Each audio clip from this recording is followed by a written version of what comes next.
Welcome back to my channel নব বাংলা দিশারি and GK study. আজকে আমি তোমাদের জন্য ব্যাকরণ থেকে গুরুত্বপূর্ণ প্রশ্নোত্তর আলোচনা রেখেছি। তাহলে চলো ভিডিওটি শুরু করা যাক। 1 নম্বর প্রশ্নে দেখো, অসুস্থতার জন্য গতকল্য অনুপস্থিত ছিলাম।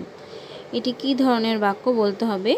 এ সরল বাক্য, বি জটিল বাক্য, সি যৌগিক বাক্য, না ডি কোনোটি নয়। তোমরা উত্তর করার চেষ্টা করো।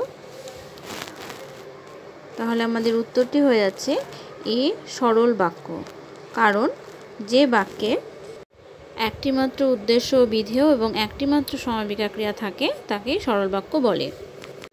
2 নম্বর প্রশ্নে দেখো, বাক্য পরিবর্তনের সময় কোন বিষয়টি পরিবর্তন হবে না? এ ভাষারীতি, বি ক্রিয়ার কাল, সি বাক্যের অর্থ, না ডি সবগুলি। তোমরা উত্তর দেওয়ার চেষ্টা করো। উত্তরটি আমাদের হয়ে যাচ্ছে ডি সবগুলি, কারণ ভাষারীতি মানেটা কি? সাধু ভাষা, চলিত ভাষা। আর ক্রিয়ার কাল তো বর্তমান, অতীত, ভবিষ্যৎ, এগুলো তো আমাদের অক্ষুণ্ণ রাখতেই হবে। এছাড়া বাক্যের অর্থ তো আমাদের পরিবর্তনের সময় ঠিক রাখতেই হবে, না হলে সেটা বাক্য পরিবর্তন হবে না বা সেটাকে বাক্য পরিবর্তন বলা যাবে না। 3 নম্বর প্রশ্নে দেখো, গঠনগতভাবে বাংলা বাক্য হলো OVS অর্থাৎ অবজেক্ট ভার্ব সাবজেক্ট, বি হচ্ছে সাবজেক্ট অবজেক্ট আর ভার্ব, আর সি হচ্ছে সাবজেক্ট ভার্ব অবজেক্ট, না ডি কোনোটি নয়। তোমরা উত্তর দেওয়ার চেষ্টা করো। দেখো, ইংরেজি ভাষা বা ইংরেজি বাক্য গঠনের ক্ষেত্রে আমরা কোন নিয়মটা ব্যবহার করি? Subject plus verb plus object, কিন্তু বাংলা ভাষার ক্ষেত্রে সেটা সম্পূর্ণ আলাদা। বাংলা ভাষার ক্ষেত্রে হয় সাবজেক্ট অবজেক্ট এবং ভার্ব, অর্থাৎ উদ্দেশ্য, বিধেয়, তারপর ক্রিয়া। তাহলে উত্তরটা আমাদের হয়ে যাচ্ছে বি SOV। 4 নম্বর প্রশ্নে দেখো, ভাষার বৃহত্তম একক হলো এ ভাষা, বি বাক্য, সি শব্দ, না ডি পদ। তোমরা উত্তর দেওয়ার চেষ্টা করো। ভাষার বৃহত্তম একক কোনটি? উত্তরটি আমাদের হয়ে যাচ্ছে বি বাক্য। তোমাদের ভিডিওগুলো কেমন লাগছে অবশ্যই কমেন্টে জানাবে, তাহলে আরও উৎসাহ পাওয়া যায় ভিডিও করার। যাই হোক, 5 নম্বর প্রশ্নে দেখো, আজন্ম সমাস করতে হবে। এ তৎপুরুষ সমাস, বি অব্যয়ভাব, সি কর্মধারয়, না ডি বহুব্রীহি। আজন্ম কি সমাস হবে? তোমরা উত্তর দেওয়ার চেষ্টা করো। আজন্ম যদি আমরা ব্যাসবাক্য করি তাহলে কি হবে? তাহলে হবে জন্ম থেকে। এটি কি অর্থে ব্যবহৃত হচ্ছে? ব্যাপ্তি অর্থে। তাহলে এটা আমাদের উত্তর হয়ে যাচ্ছে বি অব্যয়ভাব সমাস। এছাড়াও অভাব অর্থে, সামীপ্য অর্থেও অব্যয়ভাব সমাস হয়। 6 নম্বর প্রশ্নে দেখো, সন্ধি ও সমাস উভয়ই পদের কি করে? এ সংযোগ করে, বি বিস্তার করে, সি সংক্ষেপ করে, না ডি মিলন করে। সমাসের ফলে কি হয়? আমরা যেটা বলতাম যে সিংহ চিহ্নিত আসন, এটাকে আমরা সংক্ষেপে কি বলছি? সিংহাসন। তেমনি সন্ধির ক্ষেত্রেও হয়। তাহলে উত্তরটা আমাদের কি হয়ে যাচ্ছে? উত্তরটা আমাদের হয়ে যাচ্ছে সি সংক্ষেপ করে। 7 নম্বর প্রশ্নে দেখো, পূর্বপদের অর্থ প্রধান হয় কোন সমাসে? এ দ্বিগু, বি তৎপুরুষ, সি কর্মধারয়, না ডি দ্বন্দ্ব। তোমরা উত্তর দেওয়ার চেষ্টা করো। এটা খুব গুরুত্বপূর্ণ প্রশ্ন একটা। দেখো, দ্বিগু, তৎপুরুষ এবং কর্মধারয় এই 3টে সমাসে পরপদের অর্থ প্রাধান্য পায়, আর দ্বন্দ্ব সমাসে পূর্বপদ এবং পরপদ উভয় পদেরই অর্থ প্রধান হয়। শুধু যেহেতু এখানে পূর্বপদ আছে তাহলে শুধু দ্বন্দ্ব সমাসই হবে, দ্বন্দ্ব সমাস পরপদও হয়। অপশনে অব্যয়ভাব থাকলে ওটাই কারেক্ট হতো, কিন্তু যেহেতু নেই সেহেতু দ্বন্দ্বটাই ঠিক হবে। 8 নম্বর প্রশ্নে দেখো, ধাতু বিভক্তি মোট কত প্রকার? এ 3, বি 4, সি 6, না ডি 7। তোমরা উত্তর দেওয়ার চেষ্টা করো। ধাতু বিভক্তি মোট 4 প্রকার। আমাদের উত্তরটি হয়ে যাচ্ছে বি 4। তাহলে প্রশ্ন হতে পারে কি কি? তাহলে কি কি? একটি হচ্ছে প্রকারের বিভক্তি, একটি হচ্ছে কালের বিভক্তি, একটি হচ্ছে পুরুষের বিভক্তি, আর একটি হচ্ছে ভাবের বিভক্তি। নম্বর প্রশ্নে দেখো, জলপাইগুড়ি যাচ্ছি। জলপাইগুড়ির তলায় দাগ আছে, কারক নির্ণয় করতে হবে। এ কর্মকারক, বি কর্তৃকারক, সি অপাদান কারক, না ডি অধিকরণ কারক। তোমরা উত্তর দেওয়ার চেষ্টা করো। জলপাইগুড়ি যাচ্ছি, জলপাইগুড়িকে একটা স্থানের নাম বোঝাচ্ছে, তাহলে উত্তরটি আমাদের কি হচ্ছে, ডি অধিকরণ কারক।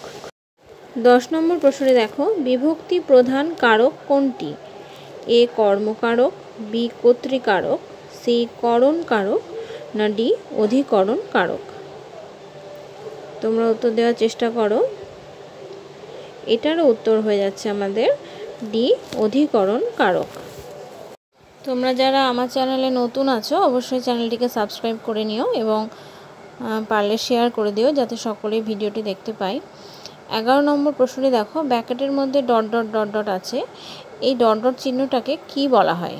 বাংলায় একে কি বলে? এ লোপ, বি দৃষ্টান্ত চিহ্ন, সি বর্জন চিহ্ন, না ডি পাদচ্ছেদ চিহ্ন। তোমাদের অনেকের মনে হতে পারে এটা আবার কেমন প্রশ্ন, কিন্তু এগুলো আমাদের জেনে রাখতে হবে। উত্তরটি আমাদের হয়ে যাচ্ছে সি বর্জন চিহ্ন। 12 নম্বর প্রশ্নে দেখো, নিচে যেগুলো দেওয়া আছে ওগুলোর মধ্যে কোনটি ঠিক? এই সবগুলি কিন্তু পদ পরিবর্তনের মধ্যে দেওয়া। এ ভোগ থেকে ভোগী, বি যোগ থেকে যোগী, সি মধু থেকে মধুর, না ডি প্রাচ থেকে প্রাচী। তোমরা উত্তর দেওয়ার চেষ্টা করো। দেখো, ভোগ থেকে ভোগী হবে না, ভোগ থেকে হবে ভুক্ত, যোগ থেকে হবে যুক্ত, আর ওটা প্রাচ থেকে প্রাচী না, প্রাচ্য থেকে প্রাচী। তাহলে আমাদের উত্তরটি কোনটা সঠিক? উত্তরটি আমাদের হয়ে যাচ্ছে সি মধু থেকে মধুর। 13 নম্বর প্রশ্নে দেখো, তর্ক থেকে কি হয়েছে? পরিবর্তিত হয়ে তক্ক। এখানে ধ্বনি পরিবর্তনের কোন নিয়ম প্রযোজ্য হয়েছে? এ প্রগত সমীভবন হবে এটা, হ্যাঁ, প্রগত সমীভবন, বি পরাগত সমীভবন, সি অনন্য সমীভবন, না ডি ধ্বনি বিপর্যাস। তোমরা উত্তর দেওয়ার চেষ্টা করো। দেখো, তর্ক আমরা যদি বর্ণ বিশ্লেষণ করি, ত তারপর র তারপরে ক ফার্স্টে ছিল, সেটা কি হয়েছে? ত যোগ ক যোগ ক, অর্থাৎ কয়ের ফলে রটা কয়ে পরিবর্তিত হয়েছে, তাই এটি আমাদের উত্তর হয়ে যাচ্ছে বি পরাগত সমীভবন। 14 নম্বর প্রশ্নটি দেখো, লোক থেকে হয়েছে লোগ। ধ্বনি পরিবর্তন কী নিয়ম এখানে কাজ করেছে? এ ঘোষী ভবন, বি অঘোষী ভবন, সি শতঘোষী ভবন, না ডি মহাপ্রাণী ভবন। তোমরা উত্তর করার চেষ্টা করো। যদি এখানে থাকতো চাকদহ থেকে চাকদা, তাহলে দ একটা ঘোষ বর্ণ, সেই দয়ের প্রভাবে ক কী হলো? গ হয়েছে, তাহলে সেক্ষেত্রে সেটা হতো ঘোষী ভবন। কিন্তু এখানে দেখো, লোক থেকে লোক, এখানে কোনো ঘোষবর্ণ নেই, অথচ ক গ হলো, তাহলে এটি হয়ে যাবে শতঘোষী ভবন। তাহলে উত্তরটি হয়ে যাবে সি শতঘোষী ভবন। 15 নম্বর প্রশ্নটি দেখো, ধ্বনি পরিবর্তনের রীতিকে কয়টি ভাগে ভাগ করা যায়? এ 3টি, বি 4টি, সি ডবল 4 হয়ে গেছে, যাই হোক, ডি 8টি। তোমরা উত্তর দেওয়ার চেষ্টা করো। ধ্বনি পরিবর্তনের রীতিকে কয়টি ভাগে ভাগ করা যায়? উত্তরটি আমাদের হয়ে যাবে 4টি। তাহলে কি কি সেগুলো? একটি হচ্ছে ধ্বনির আগম, একটি হচ্ছে ধ্বনির লোপ, একটি হচ্ছে রূপান্তর ধ্বনির, আর একটা হচ্ছে ধ্বনির স্থানান্তর। 16 নম্বর প্রশ্নে দেখো, কুল যুক্ত যোগ অটা সন্ধি বিচ্ছেদ করতে হবে।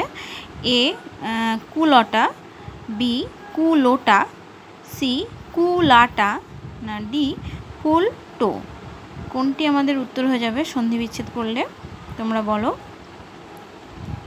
কুল যোগ অটা, উত্তরটি আমাদের হয়ে যাচ্ছে এ কুলোটা। এটি একটি নিপাতনের সিদ্ধ স্বরসন্ধি। 17 নম্বর প্রশ্নে দেখো, অর্ধস্বর কোনটি? এ অ, বি আ, সি রি, না ডি হস্যু। দেখো, এই তোমাদের বর্ণ ধ্বনি এই চ্যাপ্টার থেকে কিন্তু প্রশ্ন আসবেই, সেই জন্য এগুলো একটু ভালো করে রিভাইজ দিতে হবে বা পড়তে হবে। তোমরা বলো এটার উত্তর কি হতে পারে? অবশ্যই কমেন্টে জানাবে কে কত পাচ্ছ, কার কত কোনটা ঠিক হচ্ছে বা ভুল হচ্ছে। উত্তরটি হয়ে যাচ্ছে ডি হস্যু। 18 নম্বর প্রশ্নে দেখো, বাংলা ভাষার যৌগিক স্বর হলো এ ওই, বি এ, সি হস্যু, ডি অ। বাংলা ভাষার যৌগিক স্বর কোনটি? তোমরা উত্তর করার চেষ্টা করো। উত্তরটি আমাদের হয়ে যাচ্ছে এ ওই। 19 নম্বর প্রশ্নে দেখো, নথ, যথ, কপ এগুলি কি প্রত্যয়? এ সংস্কৃত কৃত প্রত্যয়, বি বাংলা কৃত প্রত্যয়, সি সংস্কৃত তদ্ধিত প্রত্যয়, না ডি বাংলা তদ্ধিত প্রত্যয়? তোমরা উত্তর করার চেষ্টা করো। এগুলো আমরা অনেক সময় গুলে ফেলি, কোনটা সংস্কৃত কোনটা বাংলা। উত্তরটি হয়ে যাচ্ছে এ সংস্কৃত কৃত প্রত্যয় হয়। আজকে আমাদের শেষ প্রশ্ন, 20 নম্বর প্রশ্ন, কোন শব্দকে অজ্ঞাত মূল শব্দ বলা হয়? এ তৎসম, বি তদ্ভব, সি দেশি, না ডি বিদেশি? তোমরা উত্তর করার চেষ্টা করো, কোন শব্দকে অজ্ঞাত মূল শব্দ বলা হয়? উত্তরটি হয়ে যাচ্ছে সি দেশি, কারণ এই সব শব্দের মূল অধিকাংশ ক্ষেত্রেই পাওয়া যায় না, তাই জন্য এটাকে অজ্ঞাত মূল শব্দ বলা হয়ে থাকে। তাহলে আজকের মতন ভিডিওটি এখানেই শেষ করছি। তোমরা যারা আমার চ্যানেলে নতুন আছো অবশ্যই চ্যানেলটিকে সাবস্ক্রাইব করে নিও, এবং ভালো লাগলে লাইক করো এবং শেয়ার করো। ধন্যবাদ।